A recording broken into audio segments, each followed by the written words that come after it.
Hey guys, morning. I didn't realize it had been a whole month since I had done this. I mean, when the family's over, we like to take advantage of all the activity here, all the kids and everything. But when it's quiet, which is most of the time, then I told Marissa I'd make some videos so she could have a break. But it's been pretty busy the last month, so I haven't done much on making the videos. We had a lot of activity, but this one I'm going to talk about a little bit about the biggest thing I got going in my life right now, besides family, is the weight loss regimen that I've been on and how I got there.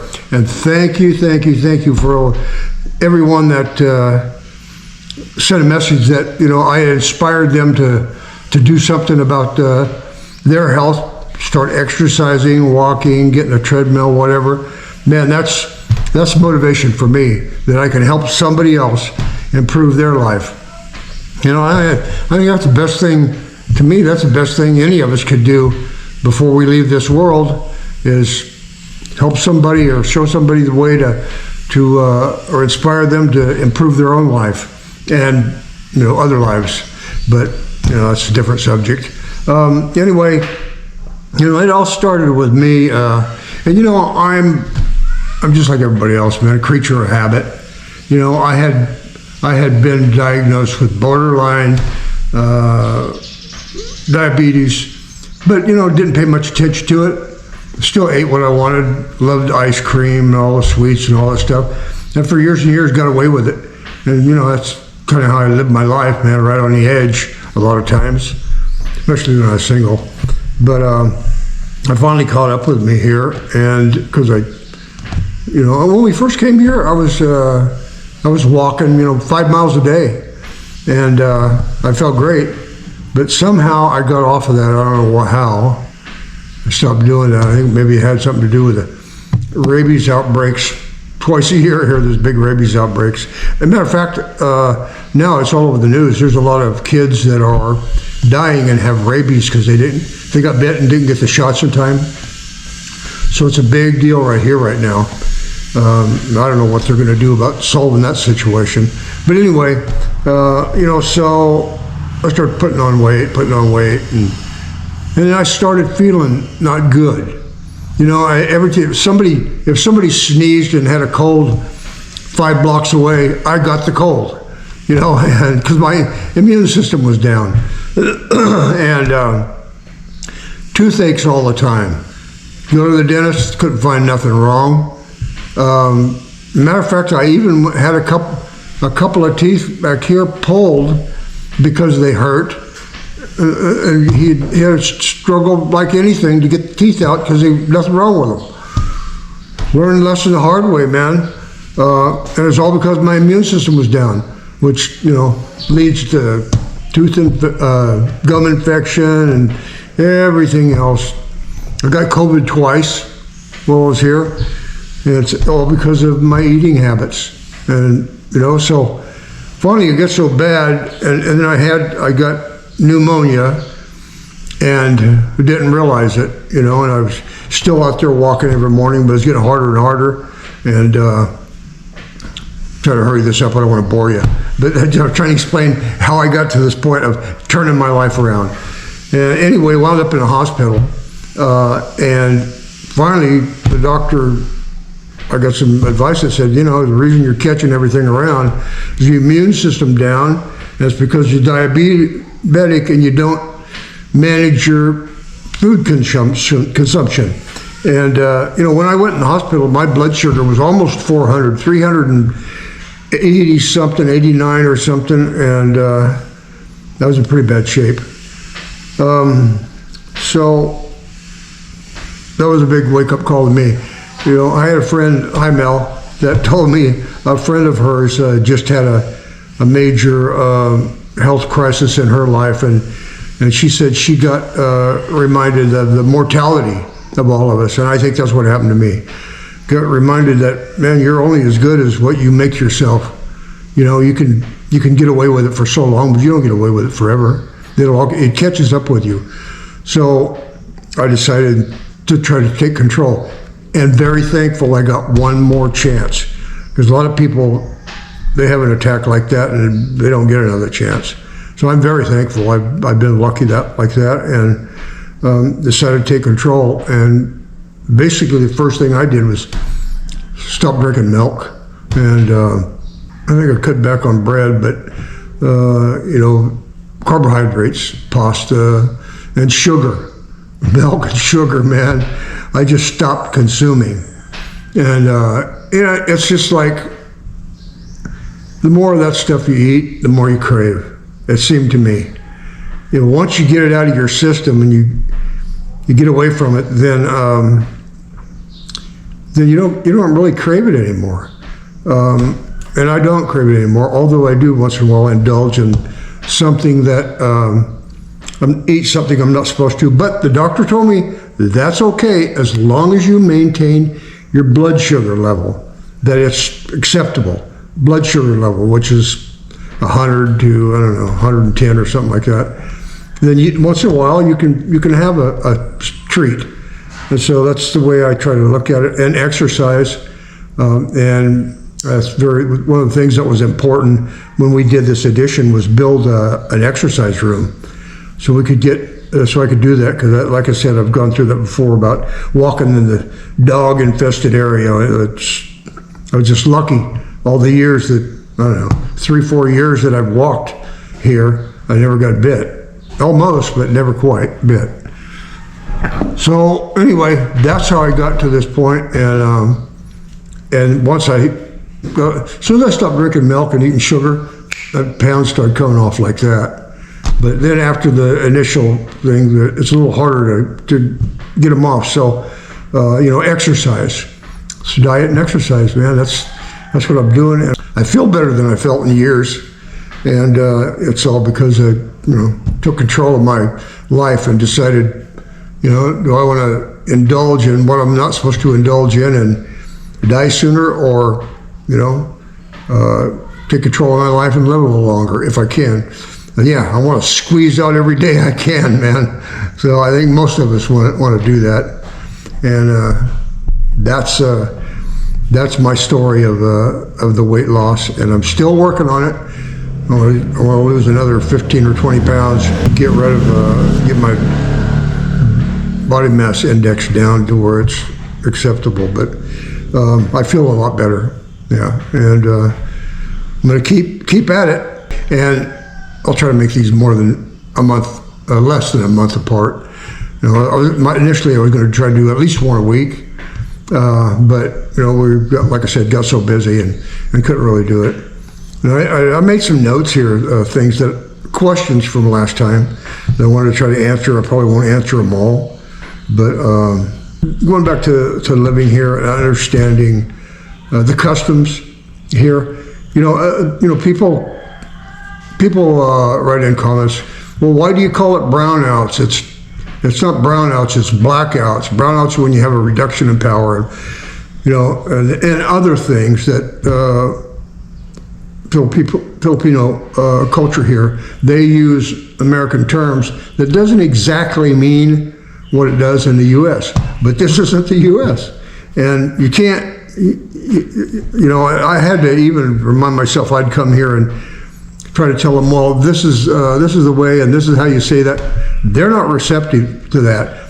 Filipinos are very proud people, and they don't want, especially a foreigner, telling them how to live their life, what to say, what words mean. This is their country. They say anything they damn well choose to say, and we have to accept it.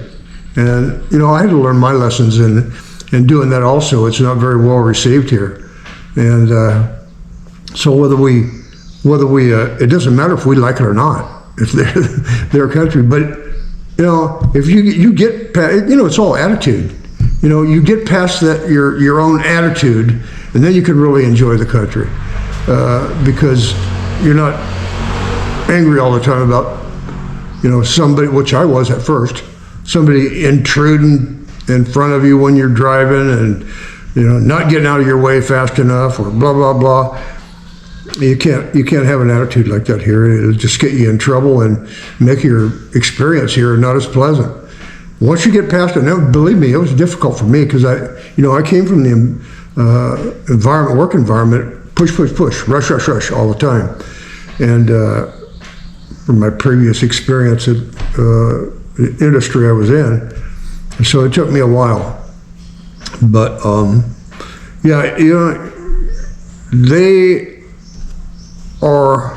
It's just like one of the instructors. Like when I went and got my license, I had to watch a video on safe driving, and I believe most of them do. It depends on, I had a previous license, so I only had to watch one. Most of them don't have any driving experience. They have to watch videos. Some of them even have to go into seminars.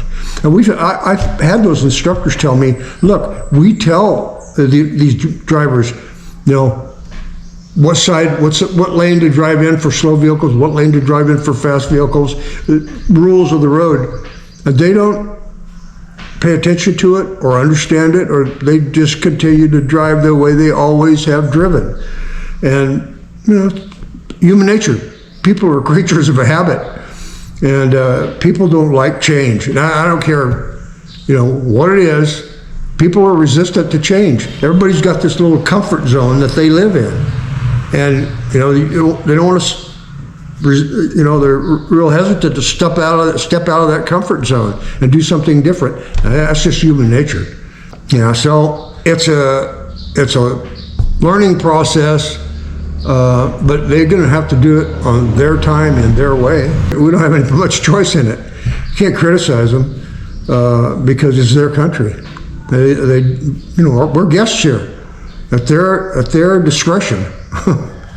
So you have to remember that all the time. I was a little taken aback when we first got here. After we arrived here 6 months, we had managed to get a little multi-cab. They're $4,000, and we put something down and made payments on it. And you're looked down on here, depending on, and I know maybe Filipinos aren't going to like this or admit it, but it's the fact. You're looked down on here, depending on the vehicle you drive. Everybody knows that. And we'd go to town, tag them or something, and I would be in one lane and it'd be a big shiny pickup in another lane, and I'd get a chance to get ahead of him and get in his lane because I was going to turn, and it would piss them off. They would get mad. They would do whatever they had. A few times they would run off the road to speed up and pass me, so that I wasn't getting ahead of them. And I go, man, what is something about me that just pisses them off? And I finally figured out that's what it is. So that's losing face here is a big deal. You have to be careful what you do, and even more careful what you say, because they can get offended very easily, especially by a foreigner. And so that's why I didn't bother to learn the language. I know a few phrases, and I can understand a little bit from just being exposed to it, but I don't converse with Filipinos in their language, because it's too easy to make a mistake and all of a sudden you got an enemy, man, because you said something wrong. Anyway, that's just me. I mean, other people want to learn the language and try to talk to them, but I just want to keep a low profile and enjoy my time here. It's a wonderful country. It's beautiful here. A lot of different scenery. Even the rice fields, they're beautiful when they're all green, and even the beaches and everything. So I just want to keep a low profile and enjoy my peace, because this is where I found my peace in life, is in the Philippines. And people ask about my kids.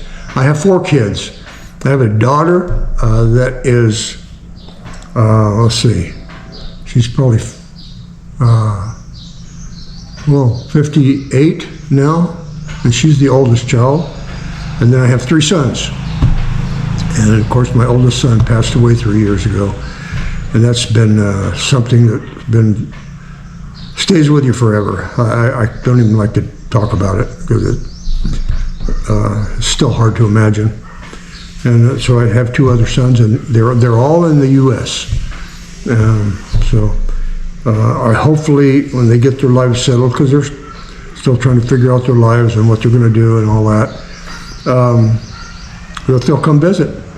Because I'm getting pretty old to go stand in line at the airport and go visit there, and I've explained that to them. But I'd like for them to come visit, and maybe they will someday. But I speak to them all the time on video calls, video conference, and grandkids. So I have 4 kids, I have 10 grandkids, and I have 4, maybe 5 great grandkids right now, and probably more coming, more on the way. But they're all in the U.S. Somebody asked about buying a house here rather than building, and that's good if you can find one that suits you. But really, if you're going to come here and you're going to buy a house, a Westerner is probably going to want to remodel the house because it's built for Filipino needs. They don't need air conditioners everywhere. They don't need this. They don't need that. They don't need screens. They're used to that. So if you're going to buy one, you're going to spend some money remodeling it and get it to the way you want it to. But it's personal choice. Land is a little higher now, but it's not prohibitive. You could still find some deals on land. The closer you are to town, the more expensive it is. So if you live outside town a little bit, you get land a little cheaper. It's more expensive now than it was 7 years ago when we moved here, but you could still get a deal. And building costs have gone up just like everything, but you could still build a house for a reasonable amount of money depending on what you want to do to it. There is no making money on building and selling here, really. They do have some builders in the metro areas like Manila and Davao and Cebu, where they build subdivisions and sell homes. But and they make money, I guess, because they're still doing it. But for the average person, you can't expect to build and sell. I guess you could, but it's not going to be a very fast process. And I don't know how much money you make, but actually, somebody asked about my background on building as a builder, and I started out. My first job I got with a contractor was a laborer, and they let me carry lumber for 6 months. I mixed cement, mixed stucco, carried lumber, put it out for the framers. 6 months went by and they let me pick up a hammer, finally. And this was a general contractor. And they started showing me a basic framing. So I started out as a framer, framing houses and setting trusses and doing all that. And I had a partner that I worked with, my old friend Herman. And we worked as a team together. And we'd build a house and frame a house a day, roll the trusses the next day. We had a pretty good system, and that's what I did for years. And then Herman got his contractor's license, and we started doing some remodels and tearing them apart and putting them back together and making some changes, adding rooms. And that's when I started doing finish carpentry. And basically, I learned how to do it by tearing apart a house and remodeling it, how it was done before, and making improvements on it. And that's how I started out my experience in the building industry. Finally, I got my contractor's license also, and Herman was doing his thing, and I started doing my thing, and I started speccing some houses. I managed to get a loan and built some houses, some custom houses, and sold a few.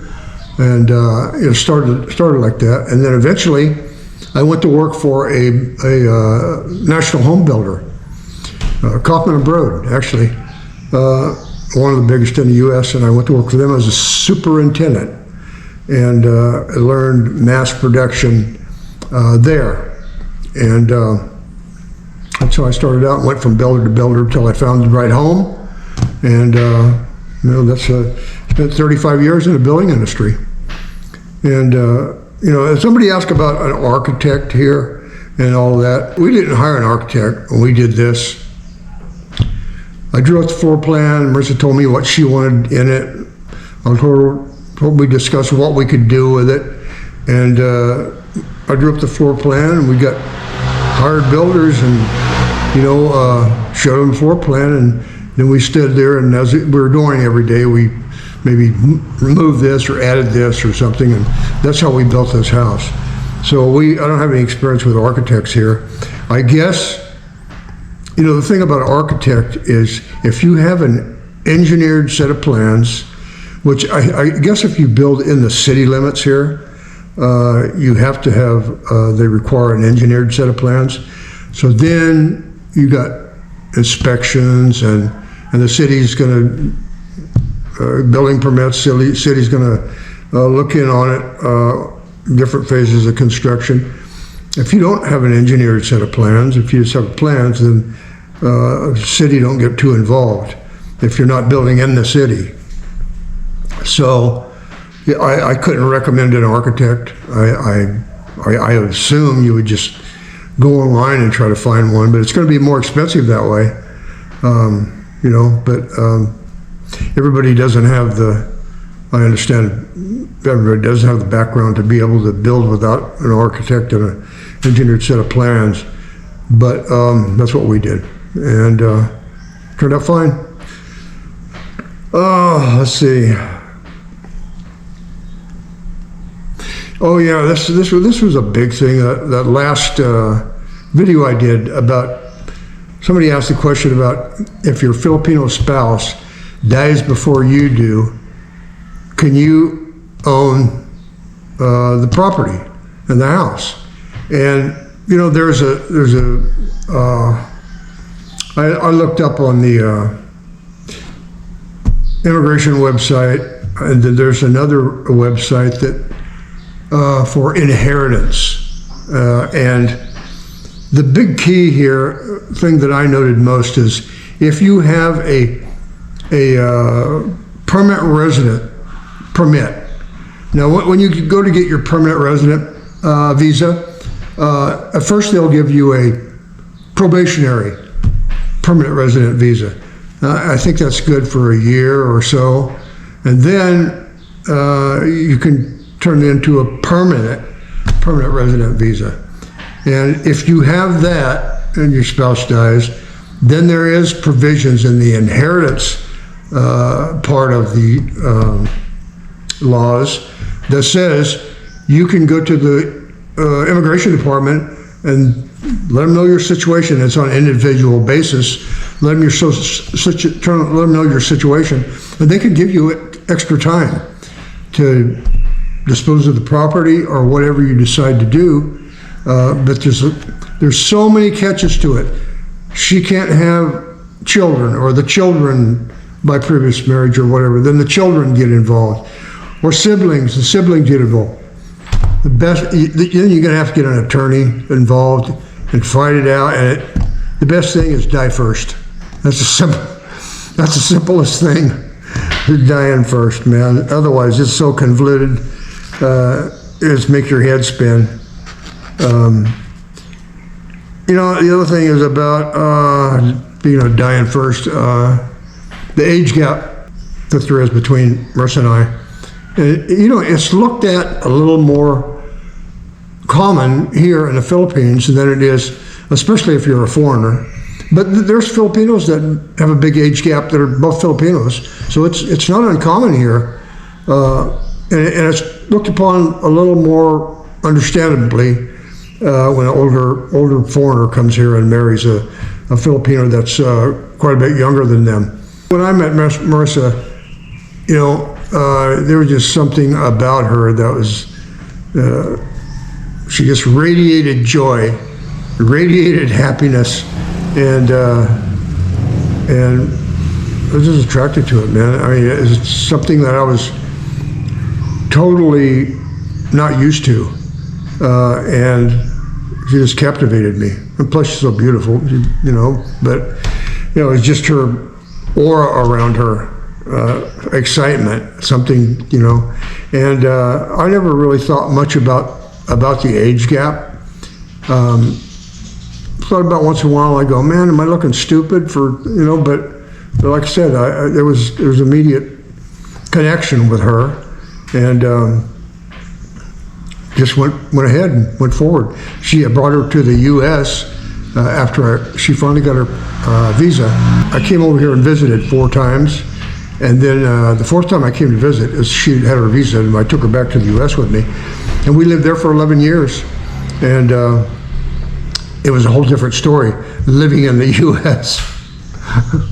The apartment I lived in was some old lady, white lady, managed the apartment building, and when I brought Marissa back and we were out in the pool swimming that day, one of the old ladies that lived in the complex there must have called the manager, because her and about 5 other old ladies came and stood around the pool with their arms crossed, staring at me and Marissa in the pool. And I told them, I told you I was going to the Philippines to get my fiance. This is my fiance, and we got married.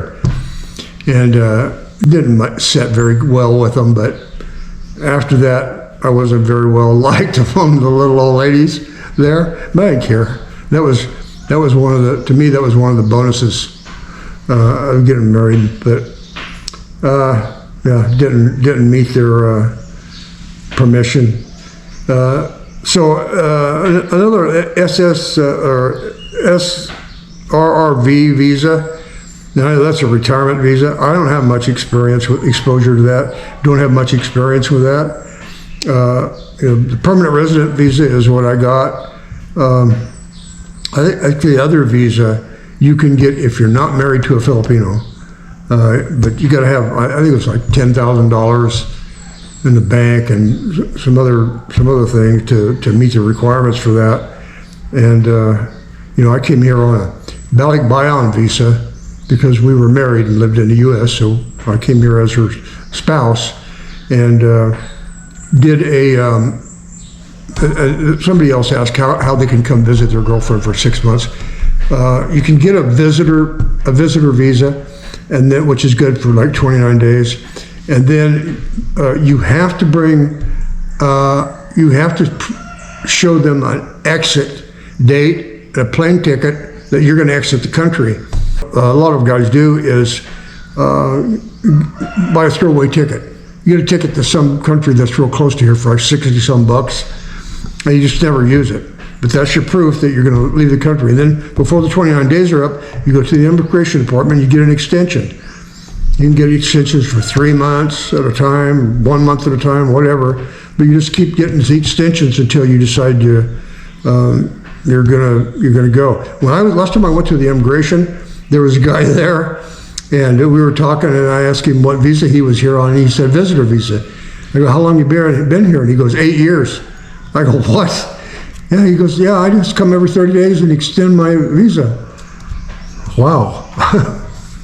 But he had a system there. But that's how you come here on a short-term visit. Balikbayan visa, I came on that, like I said, and I could extend that up to 3 years. And after that time, I applied for a permanent resident visa, and I got the probationary permanent resident visa, and had that for a year. Then I finally got my permanent resident visa. And as far as legality, and I guess you're on a little more solid ground if you got a permanent resident visa other than a visitor visa or a Balikbayan visa or something. Not much, but it gives you some options, I think, if something comes up. I had a couple other questions, and somebody want to know, where is a safe place to build? My experience with the Philippines is, I went to Bohol 4 times to visit her when she was there with her aunt, and Bohol and Mindanao is the only thing I've visited in the Philippines so far. Well, I've gone to, Siargao and to the beach there where all the surfers go and around like that, but that's still, Mindanao kind of. Mindanao is great to me. I mean, I love it here. It's very peaceful and people are very friendly. as far as where in Mindanao, Davao and Samao Island is about as far as I would tell anybody to go. I mean, there's south of Davao or southwest of Davao, it's a little more sketchy. I wouldn't build there personally, and I don't even want to visit there. But anywhere north of Davao, and that's in the south, it's fine. We live in central Mindanao, which is great, man. There's a lot of farmland here, a lot of rice farmers. We live in Davao del Oro province, and that's pretty much in the center. And Nabunturan is the capital of Davao del Oro province, and it's the Golden Valley, the Valley of Gold. A lot of gold here. Of course, as a foreigner, we can't go out and gold pan, really. But I still got my metal detector and gold panning equipment and stuff. And one of these days, I'm going to take our brothers out and show them how to use that, and let's see what they can come up with. But haven't did it yet. Somebody else asked me when I came here how I got my money and my checks. I had left my deposit, Social Security deposit, in a U.S. bank when I came here, and I had my sister on the account, and she just sent me my money every month. Well, here you can't have anybody if you're out of the U.S. and you open a deposit for Social Security, automatic deposit. You can't have anybody else on the account, only you. And so I had her send me the money until and I had to get my, every bank is different, but I had a really difficult time opening an account here. I had to have a utility put in my name to prove I live here. I had to have my permanent resident visa before I could even open an account. I don't know, maybe they didn't like me when I walked in, but it took me, it was like we were here 3 years before I could ever get an account open. And then I transferred my deposit to the Philippine bank here, which makes it easier. Last time, I made a misstatement when I said, if you open an account at that particular branch of that bank, that's where you have to do your banking. That's not true. I was talking about dollar deposits, Social Security deposits from the U.S. That's the case if you have a Social Security deposit, a dollar deposit, that you have to do your banking at the bank where your deposit is. But if it's just a regular account, you can go to any branch pretty much and do your banking. So I want to clarify that. And some people had asked about could we do a video on how Marissa and I met and our experience in the U.S. We have like 1,600 video, a catalog of 1,600 videos on our, she's made a lot of them, on our channel. And we have a video practically for any situation that you ask. We do have videos on there on how we met, and we have videos on the time we spent in the U.S., and videos for just about a lot of things. Some of the questions you ask. Somebody else asked, when you come to the Philippines regarding banking, once you get here, how can you bring it, because you can only carry $10,000 when you come in, that's the limit, I guess. Or if you carry more, I don't know what happens, but you're only supposed to not have more than 10,000. And somebody asked how you can get a lot of money in the Philippines fast. And that, I do not know. I never had that problem. I know guys here that have done that, but I don't know how legal it is or how they went about doing it. So I don't really have much experience on doing that. I'm sure there's ways to do it, but I would hesitate to give any advice on something I don't know how legal it is. So yeah. Anyway, I appreciate everybody that sent me a comment that I inspired them to improve their life by exercising or whatever. Man, that really motivates me to keep going. And I hope I can do that with more people, and I hope I can do some good. You know, I hope to do some good before I sign off and leave here. And you know, that's a good start for me. So thanks everybody. I'll try not to make it so far before a month next time, depending on what we got going on. But thanks for indulging me and giving me this time. I appreciate it. And thanks for watching. Bye-bye.